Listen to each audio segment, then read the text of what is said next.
जय हिंद जय भारत. आज कुस्ती पंढरी ही वाघोली आहे आणि कुस्ती पंढरीचा रथ या गावातून जात आहे. तर या कुस्ती पंढरीचं महाराष्ट्र केसरी स्पर्धा घेण्याचं महान कार्य करणारे व्यक्तिमत्व आपल्या बरोबर रामकृष्ण सातव साहेब आहेत. कुस्तीला वाढवण्यासाठी जे यांचं कार्य आहे ते भीम कार्य आहे. कारण एका नोकरदाराला पूर्ण आयुष्यामध्ये 60 लाख रुपये मिळणं अवघड आहे सर. पण 60 लाख रुपये एका महाराज केसरीला मिळणार आहेत आणि महाराज चॅम्पियनला सुद्धा 5-7 लाख रुपये त्याला मिळणार आहेत.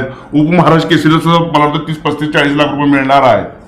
तर हे एका नोकरदाराला मिळणार नाही, ते एका कुस्तीत देणार आहेत. त्यामुळे महाराज केसरी पैलवान जे होणार आहे त्यांनी ताकदीने कुस्ती खेळा आणि आपल्या मनगटाच्या जोरावरती महाराज केसरीची गदा घ्या. त्यांचा यथोचित गौरव करायला माणसं तयार आहेत. तर अशा महान व्यक्तिमत्वाला मी सादर प्रणाम करतो, जे कुस्तीसाठी आपलं अस्तित्व म्हणजे पणाला लावून कुस्तीसाठी काम करतात. अशा महान व्यक्तीला मी सादर प्रणाम करतो सर. नमस्कार.